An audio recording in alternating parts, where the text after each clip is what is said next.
Hello friends जोहार जे माँ समले आपण मैंने केंता अछन आशा करछे आपण मैंने भल थिबे आमे भी भल अछु अकोसले माला समलपुरी ब्लॉग के आपण मन को स्वागत है। एटा संडे दिनर ब्लॉग है आमे बाहरलु एटा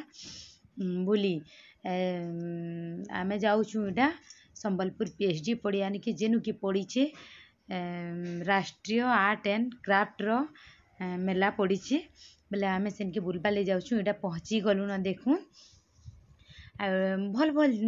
जिनस माने आसीचे देखूँ दाके एडा प्रियांशी रो फोटो गुटे उठे देइथिली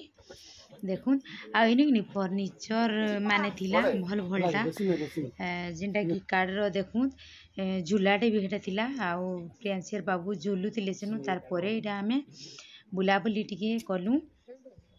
केनु काଣା अछि कहिगिरी एडा प्रियांशी तार बापा जाउछन देखूँ